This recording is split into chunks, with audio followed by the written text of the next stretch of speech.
Good morning everyone. आप सभी को हमारे YouTube channel AK education Jharkhand में मोस्ट वेलकम है। आज हम लोग क्लास 12th का फिजिक्स है इलेक्ट्रोस्टैटिक्स चैप्टर का एक इम्पॉर्टेंट लॉ को पढ़ेंगे, कूलॉम्स लॉ, जो कि जनरली एग्जाम में पूछा जाता है। काफ़ी इंपॉर्टेंट एंड हॉट टॉपिक है Coulomb's law.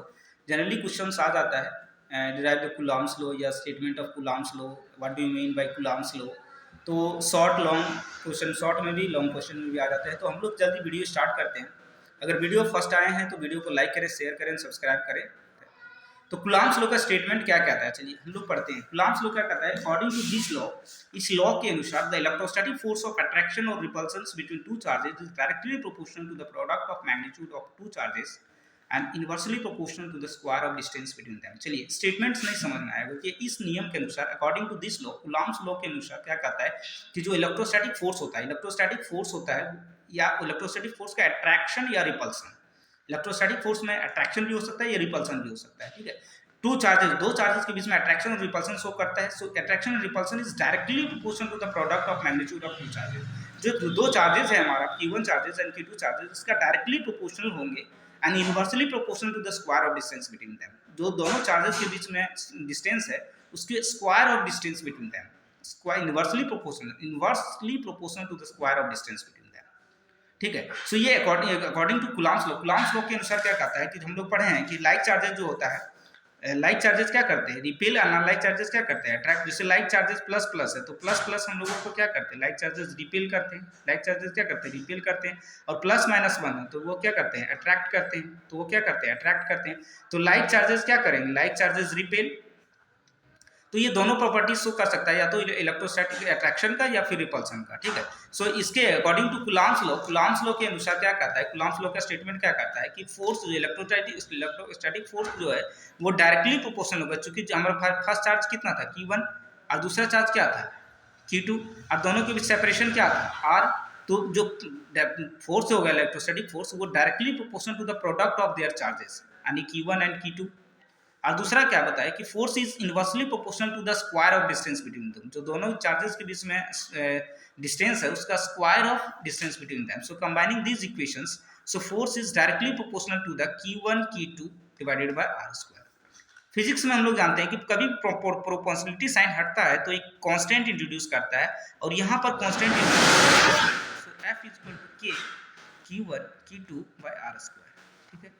where K is equal to Coulomb constant, K is equal to Coulomb's constant, जहाँ K क्या होता है, Coulomb's constant होता है, और F is equal to K Q1 Q2 by R square, ठीक है। तो यहाँ तक हम लोग F equal to K Q1 Q2 by R square, जहाँ K क्या होता है, Coulomb's constant होता है।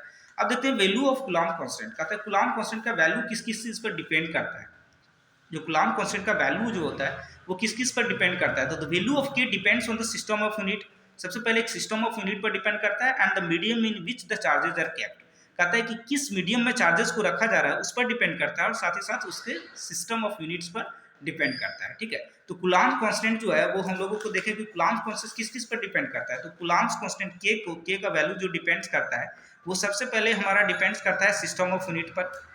System of unit, system of units की SI unit, CGS unit, FPS units. तो ये सिस्टम्स ऑफ यूनिट पर डिपेंड करता है, और साथ ही साथ किस पर डिपेंड करता है, वो मीडियम पर, ठीक है।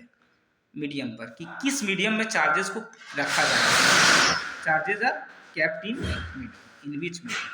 तो किस मीडियम में चार्जेस को रखा जा रहा है उस पर डिपेंड करता है Coulomb कांस्टेंट, और साथ ही साथ सिस्टम ऑफ यूनिट पर डिपेंड करता है, ठीक है। आगे हम लोग देखते हैं इसका SI unit. SI unit of SI unit of K, ठीक है। SI यूनिट ऑफ K का SI unit K equal to होता है 1/4 पाई एप्सिलॉन। इसको हम लोग पढ़ते हैं एप्सिलॉन, इस तरह से E लिखा हुआ रहता है, E को हम लोग पढ़ते हैं एप्सिलॉन।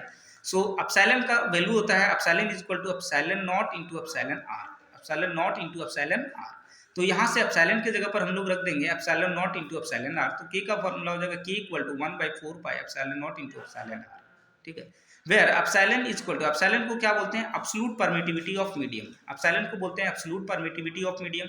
एप्सिलॉन नॉट को बोलते हैं एब्सोल्यूट परमिटिविटी ऑफ एयर या वैक्यूम, और एप्सिलॉन R को बोलते हैं रिलेटिव परमिटिविटी ऑफ मीडियम, ठीक है। So F is equal to क्या हो जाएगा 1/4 pi epsilon naught epsilon R Q1 Q2 by are square, ठीक है, Q1 Q2 by are square. For air के लिए एप्सिलॉन आर जो होता है रिलेटिव परमिटिविटी ऑफ मीडियम, इसका वैल्यू होता है 1, किस मीडियम के लिए, एयर के लिए। So F air is equal to क्या हो जाएगा 1/4 pi epsilon naught Q1 Q2 by are square, 1/4 pi epsilon naught Q1 Q2 by are square, ठीक है। तो अभी हम लोग एसआई यूनिट निकाल रहे थे, किसका, एसआई यूनिट ऑफ के, एसआई यूनिट ऑफ के, कूलम्ब्स कांस्टेंट का एसआई यूनिट, के इज इक्वल टू होता है 1/4 पाई एप्सिलॉन, ठीक है। इसको पढ़ते हैं हम लोग एप्सिलॉन पढ़ते हैं, ठीक है, एप्सिलॉन पढ़ते हैं। और इस एप्सिलॉन का वैल्यू होता है epsilon naught into epsilon r, ठीक है। एप्सिलॉन जो होता है एप्सिलॉन नॉट और एप्सिलॉन आर का प्रोडक्ट होता है। तो यहाँ से के इक्वल टू क्या हो जाएगा 1/4 pi epsilon naught into epsilon r, ठीक है, epsilon naught into epsilon r. अभी जहाँ तक हम बता दिए कि एप्सिलॉन क्या होता है, एप्सिलॉन बताओ, absolute permittivity of medium, absolute permittivity of medium, absolute permittivity of medium होता है एप्सिलॉन। एप्सिलॉन नॉट क्या होता है बताओ, एब्सोल्यूट परमिटिविटी ऑफ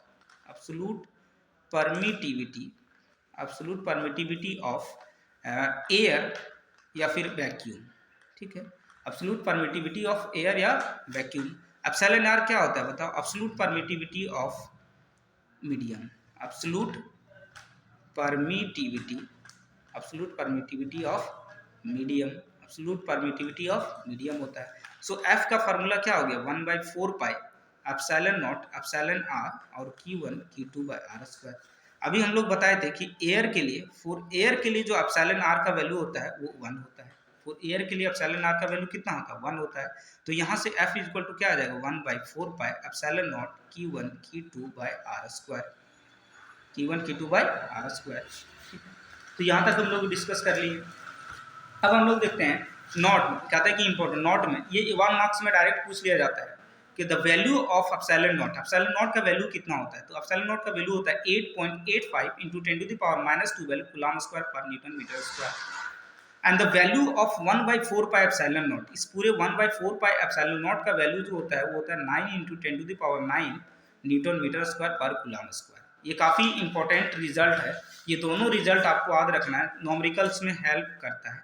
नोट में याद रखिएगा कि जो वैल्यू होता है एप्सिलॉन नॉट का, the value of epsilon naught का वैल्यू होता है वो होता है 8.85 × 10⁻⁻12 coulomb square per newton metre square, ठीक है, ये होता है एप्सिलॉन नॉट का वैल्यू। और 1/4 पाई एप्सिलॉन नॉट का वैल्यू होता है 9 × 10⁹ newton metre square per coulomb square, newton metre square per coulomb square. ये दोनों ही रिजल्ट काफ़ी इंपॉर्टेंट है, ये नॉमरिकल सॉल्व करने में काफ़ी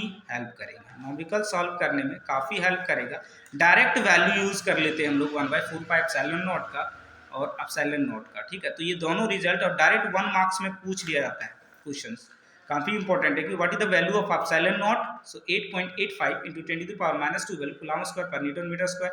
And what is the value of 1/4 pi epsilon naught? So 1/4 pi epsilon naught value is 9 × 10⁹ Newton meter square per coulomb square। अब हम लोग बात करते हैं SI unit of epsilon naught की। SI unit of epsilon naught, absolute permittivity of air या vacuum का SI unit कितना होता है। तो एप्सिलॉन नॉट का वैल्यू निकालने, SI यूनिट निकालने के लिए सबसे पहले हम लोग F इज इक्वल टू जो इलेक्ट्रोस्टैटिक फोर्स है वो कितना होता है 1/4 pi epsilon naught Q1 Q2 by are square, ये जानते हैं हम लोग 1/4 pi epsilon naught Q1 Q2 by are square. So हमको किसका SI यूनिट चाहिए, एप्सिलॉन नॉट का चाहिए। तो epsilon naught is equal to क्या हो जाएगा होता है 1/4 पाई, ये F इधर आकर के क्या हो जाएगा प्रोडक्ट में हो जाएगा, तो 1/4 pi F Q1 Q2 divided by are square. अब 1/4 पाई क्या होता है कांस्टेंट होता है, तो एप्सिलॉन नॉट का SI यूनिट चाहिए। तो फोर्स का हम लोग जानते हैं, फोर्स का SI यूनिट होता है न्यूटन। और कूलम का Q1 चार्ज का क्या होता है C कूलम, फिर ये दूसरा चार्जेस का क्या होगा C, और डिस्टेंस का स्क्वायर हो गया मतलब मीटर स्क्वायर। सो यहाँ से हम लोगों का क्या फार्मूला आ गया एप्सिलॉन नॉट का, बताओ coulomb square, coulomb into coulomb क्या हो गया coulomb square divided by newton metre square. So epsilon naught का जो हो गया वो coulomb square per newton metre square आ गया। SI यूनिट कितना आ गया coulomb square per newton metre square आ गया।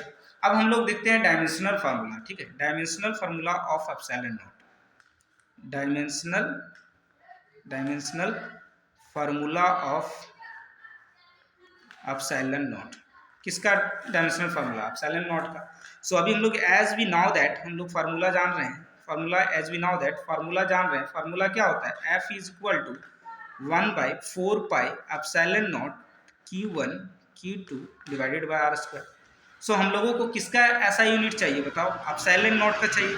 तो epsilon naught is equal to क्या हो जाएगा? 1/4 pi into F Q1 Q2 by are square. अब 1/4 पाई क्या होता है? कांस्टेंट होता है। तो एप्सिलॉन नॉट का हम लोग को चाहिए डायमेंशन फार्मूला। तो 1/f का फोर्स का कितना होता है बताओ? अभी हम लोग आगे देख लेते हैं। चार्जेस का कितना होता है? Q1 into Q2 divided by are square, ठीक है। अब फोर्स का हम लोग जानते हैं, फोर्स का होता है डायमेंशन फार्मूला कितना? MLT-2। फोर्स का कितना होता है? MLT-2। और चार्जेस का कितना होता है? AT into AT divided by length का कितना होता है? एल स्क्वायर होता है। अगर हम लोग ये फोर्स का नहीं जानते हैं तो फोर्स का फार्मूला जानते हैं F इक्वल टू एम, ये न्यूटन का सेकंड लॉ ऑफ मोशन से। तो एम मास का कितना होता है? m होता है। और एक्सेलरेशन का कितना होता है? LT-2 होता है। तो यहाँ से हम लोग डिराइव कर लेंगे अगर फोर्स का नहीं पता है तो MLT-2 हो जाता है। फोर्स का कितना आ जाता है? MLT-2।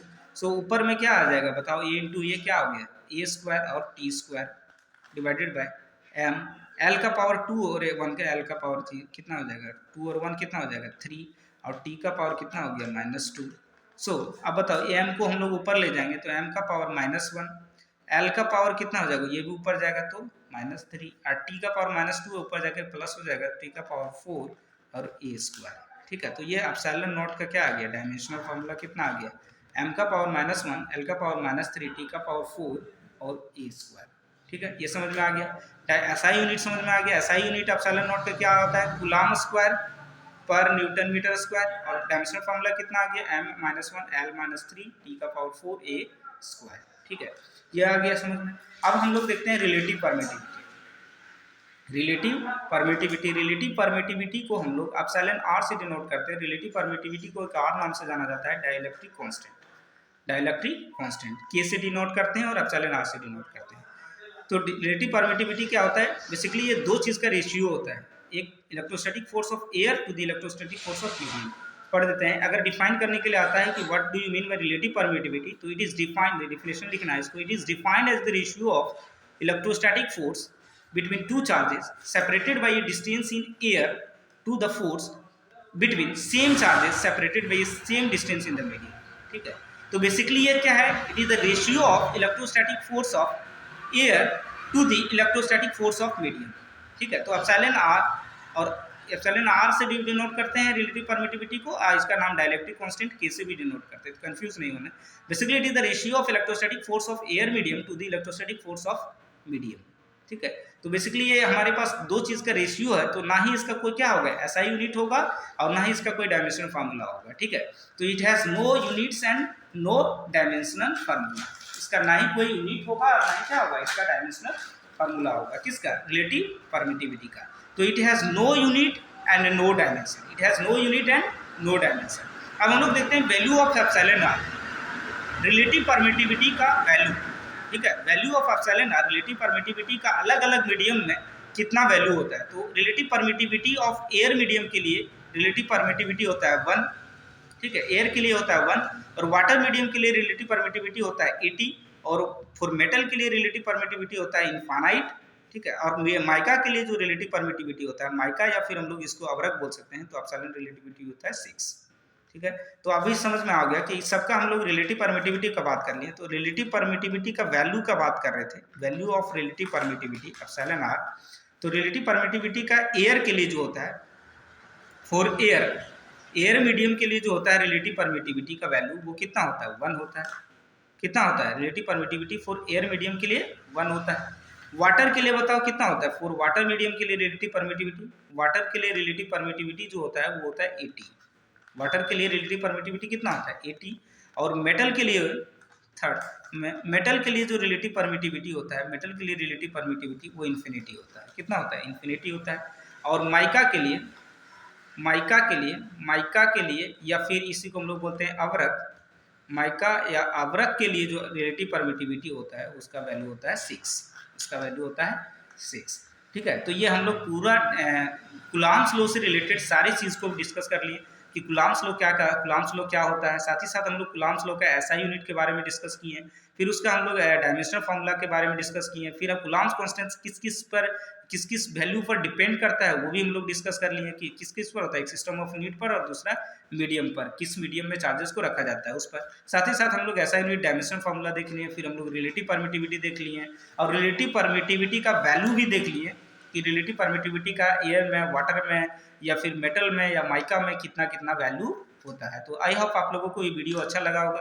वीडियो अच्छा लगा होगा तो वीडियो को लाइक करें, शेयर करें और सब्सक्राइब करना ना भूलें। Thanks for watching.